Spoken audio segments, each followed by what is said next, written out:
Hello friends, my name is Hamid.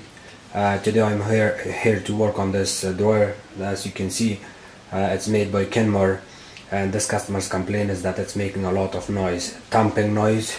So as you can see, this dryer, I'm gonna turn it on. I'm gonna run it.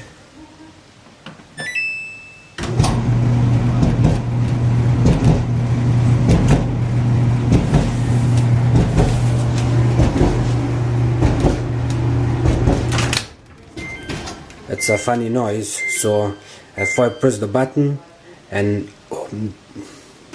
hold it and then I press the start button at the same time while the door is open, I can see where the problem is on this dryer. So here I'm gonna press it with my feet, with my knee, and press start. Okay.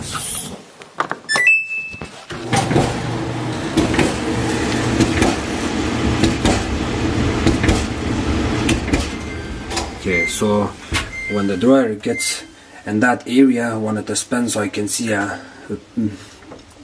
noise. I can hear the noise and I can see the problem already there. So if I spin it with my hand,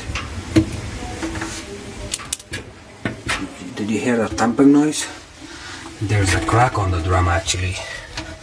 So if you get closer to it, you see this crack.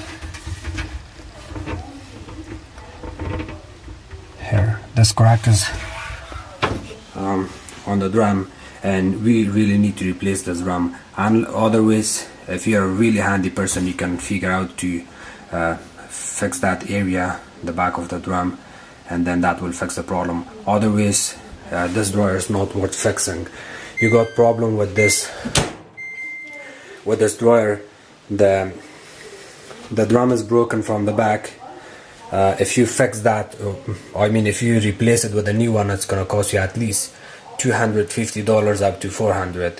So I would say if you can fix it, try to fix it. If not, then just write it off or keep using it until it breaks. Thank you for watching my videos. If you guys have any question, please comment below. Thanks. Peace.